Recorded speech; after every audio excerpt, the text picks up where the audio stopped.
आज हम मानव भूगोल के अंतर्गत ग्रामीण बस्तियों के प्रतिरूप का अध्ययन करेंगे। प्रतिरूप या सेटलमेंट पैटर्न ऊंचाई पर देखने पर किसी भी अधिवास का जो ज्यामितीय आकृति हमें दिखाई देती है उसी ज्यामितीय आकृति को सेटलमेंट पैटर्न के नाम से जाना जाता है।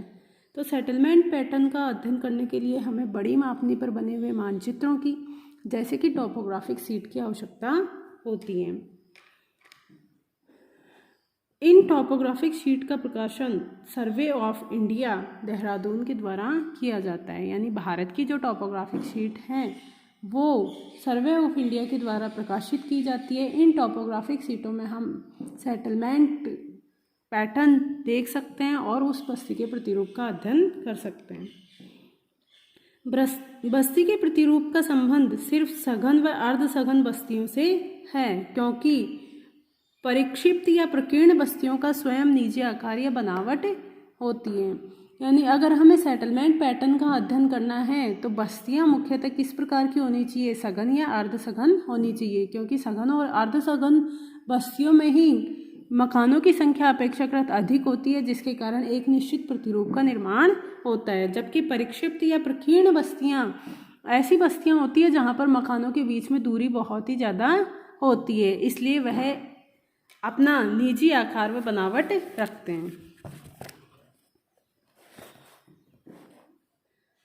ग्रामीण बस्तियों के अलग अलग आकार व परिमाण होते हैं तथा गांव का स्थान, आसपास की स्थलाकृति, यानी ग्रामीण बस्तियों के प्रतिरूप को निर्धारित करने वाले प्रमुख तत्व स्थलाकृति, उस क्षेत्र का भूभाग और वहाँ का सामाजिक व सांस्कृतिक तथा आर्थिक कारक जैसे जातीय संरचना, लोगों की कार्यात्मक आवश्यकताएं आदि के द्वारा बस्ती का सेटलमेंट पैटर्न निर्धारित होता है। जैसे कि घाटियों और पर्वतीय क्षेत्रों में ग्रामीण बस्तियों का प्रतिरूप रेखीय होता है, जबकि जो उपजाऊ जलोढ़ मैदान होते हैं उनमें सेटलमेंट पैटर्न आयताकार होता है, जबकि तालाबों व झीलों के निकट जो सेटलमेंट पैटर्न होगा वो कैसा होगा, वृत्ताकार या अर्धवृत्ताकार होता है।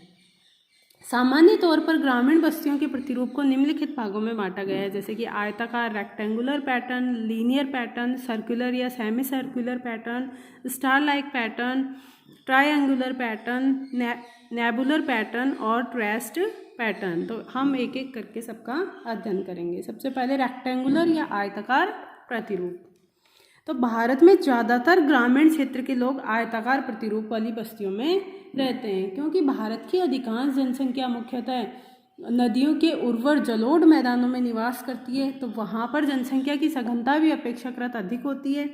तो भारत की अधिकांश ग्रामीण जो जनसंख्या है वो आयताकार प्रतिरूप के अधिवास का निर्माण करती है। आयताकार प्रतिरूप में घर एक दूसरे से जुड़े हुए होते हैं तथा गलियां सीधी होती हैं। इस तरह की बस्तियां उत्तर भारत के मैदानों में पाई जाती है। इसके अलावा इंदिरा गांधी नहर के जो अपवाद क्षेत्र हैं वहाँ पर जो योजनाबद्ध तरीके से बस्तियां बसाई गई है, सूरतगढ़ और जैसे कि राजस्थान का सूरतगढ़ तथा गंगानगर जिले, वहाँ पर भी बस्तियों का पैटर्न आयताकार होता है। अब आयताकार पैटर्न में क्या होता है कि जो गलियाँ रास्ते होते हैं वो एक दूसरे को कैसे काटते हैं, समकोण पर काटते हैं तथा इनके बीच में क्या होती है, बस्तियों का निर्माण होता है। तो इनके बीच में जो बस्तियां बसती है तो उसे आयताकार पैटर्न के नाम से जाना जाता है। अब बात करते हैं रेखीय प्रतिरूप या लीनियर पैटर्न। तो लीनियर पैटर्न जब किसी भी सड़क या नदी के किनारे किनारे अधिवासों का विकास हो जाता है तो उसे रेखीय प्रतिरूप के नाम से जाना जाता है। मान लो जैसे ये एक नदी गुजर रही है किसी क्षेत्र विशेष से, या फिर एक मुख्य सड़क मार्ग निकल रहा है, तो इस सड़क या नदी के किनारे किनारे क्या होगा, मानव अधिवासों का निर्माण हो जाएगा। तो इसे रेखीय प्रतिरूप के रूप में जाना जाता है। तो ये अधिवासों का कौन सा प्रतिरूप है, रेखीय प्रतिरूप। रेखीय प्रतिरूप ग्रामीण बस्तियों का दूसरा सबसे बड़ा प्रतिरूप है। इसमें घरों का निर्माण सड़क, रेलवे लाइन, नदी या नहर के दोनों ओर होता है। ऐसी ग्रामीण बस्तियां घाटियों के किनारे भी विकसित हो जाती है।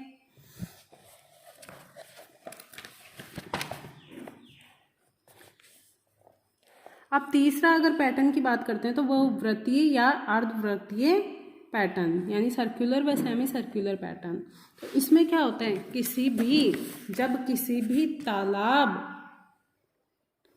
के चारों तरफ जब ग्रामीण बस्तियों का निर्माण हो जाएगा तो क्या होगा, जैसे ही ग्रामीण बस्तियों का निर्माण होगा तो ये पैटर्न किस नाम से जाना जाएगा, सर्कुलर, क्योंकि ये तालाब के चारों तरफ बसी हुई बस्तियां हैं तो सर्कुलर रूप में बसती है, तो इसे सर्कुलर पैटर्न कहा जाता है। अब कई बार ऐसा होता है कि इस तालाब के एक तरफ की ज़मीन, मान लो जैसे ये तालाब है, इसके एक तरफ की ज़मीन अनउपजाऊ है तो ये क्षेत्र क्या होगा, आवास से रहित हो जाएगा, तो जिसके कारण सिर्फ बस्तियों का जो विकास होगा वो तालाब की एक तरफ, एक किनारे की ओर ही होगा, तो इसे सेमी सर्कुलर सेटलमेंट पैटर्न के नाम से जाना जाता है।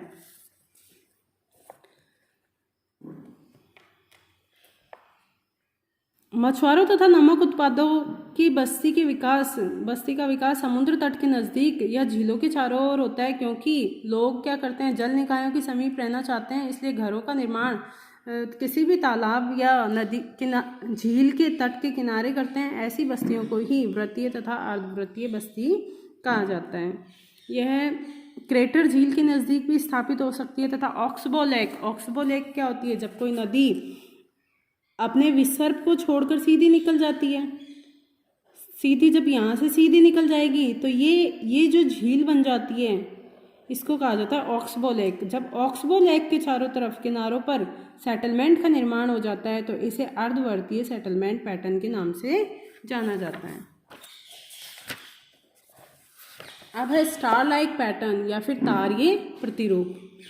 तो तारे जैसी बस्तियों का निर्माण उन स्थानों पर होता है जहाँ पर कई पक्की या कच्ची सड़कें आपस में मिलती हैं, या फिर किसी बस्ती विशेष से विभिन्न दिशाओं में क्या होती है, सड़कें निकलती है। यह प्रतिरूप गांव और शहरों में सामान्यतः देखने को मिलता है। इसकी उत्पत्ति मुख्यतः नवीनतम विकास के कारण हुई है, जिसे प्रमुख सड़कों के किनारे भी देखा जा सकता है, जैसे कि पंजाब, हरियाणा, यूपी, बिहार आदि के गांव में इस प्रकार के पैटर्न देखने को मिलते हैं। अब स्टार लाइक पैटर्न में क्या होता है, जैसे एक गांव विशेष है, मान लो एक गांव विशेष है, उससे विभिन्न दिशाओं में सड़क मार्ग निकल रहे हैं।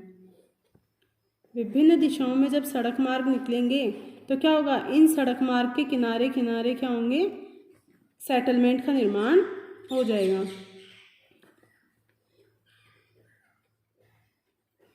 इसे कहा जाता है अरीय सेटलमेंट प्रारूप। यानी जब किसी क्षेत्र विशेष से चारों तरफ निकलने वाली सड़कों के किनारे किनारे अधिवास का निर्माण हो जाता है तो इसे अरीय अधिवास प्रारूप के नाम से जाना जाता है। अरीय और स्टार लाइक पैटर्न में सिर्फ यही डिफरेंस है कि अरीय प्रतिरूप में सड़क के किनारे किनारे अधिवासों का विकास हो गया, लेकिन स्टार लाइक पैटर्न में क्या होता है कि मध्य में हो सकता है कोई गांव हो या स्थानीकरण का विशेष कारक होगा, जिसके कारण जो बस्ती के मध्य भाग है जहाँ पर सड़कें आपस में मिल रही है उसके निकट अधिवासों का जो जाल होगा या सघनता होगी वो अपेक्षाकृत क्या होगी, अधिक होगी। तो ये सघनता अधिक होने के कारण इस प्रकार के पैटर्न का निर्माण होगा, जिसको तारीय प्रतिरूप के नाम से जाना जाता है। जबकि अरीय पैटर्न में क्या होगा, सिर्फ सड़कों के किनारे ही अधिवास का निर्माण होगा। अब है नेबुलर पैटर्न। जब किसी बस्ती का आकार निहारिका के समान होता है तो उसको नेबुलर पैटर्न के नाम से जाना जाता है। इस बस्ती में सड़क वृत्तीय आकार में व्यवस्थित होती है। ये मुख्यतः अगर देखा जाए तो पहाड़ी किनारों पर होती है। मान लो ये इस तरीके से पहाड़ की चोटी है तो यहाँ से क्या होते हैं, पहाड़ की चोटी से रास्ते जो होते हैं, सड़क निकली हुई होती है। इस तरीके से अगर उस सड़क का अध्ययन किया जाए तो ऊपर से देखने पर वो सड़क इस प्रकार से दिखती है। ये पर्वत की तलहटी है और ये पर्वत की चोटी है। तो इस सड़क के किनारे किनारे जब अधिवासों का निर्माण हो जाएगा तो यह एक निहारिका नुमा आकृति दिखाई देगी, तो इसे ही नेबुलर पैटर्न के नाम से जाना जाता है। यह मुख्यतः उत्तराखंड, हिमाचल विंध्य क्षेत्र में ये बस्तियां छोटी पहाड़ियों या टीलों पर पाई जाती है। इस तरह के कई गांव गंगा, यमुना, दोआब, उत्तराखंड व हिमाचल में भी पाए जाते हैं। जैसे ये वाला पैटर्न है, ये पहाड़ की चोटी है और ये पहाड़ की तलहटी है। तो इसके पहाड़ की चोटी से तलहटी तक जो सड़क मार्ग जा रहा है उसके किनारे किनारे अधिवासों का निर्माण हो गया। अब है सीढ़ी नुमा पैटर्न। तो सीढ़ीनुमा जो पैटर्न है ये भी मुख्यतः पर्वतीय क्षेत्रों में देखने को मिलता है। पर्वतीय क्षेत्रों में कंटूर रेखाओं का अनुसरण करते हुए सीढ़ीनुमा खेती की जाती है। तो वहाँ के जो लोग होते हैं इन्हीं सीढ़ीनुमा खेतों में ही क्या करते हैं, अपने निवास बना लेते हैं। तो उससे जो सेटलमेंट पैटर्न निर्मित होता है उसको सीढ़ीनुमा प्रतिरूप के नाम से जाना जाता है।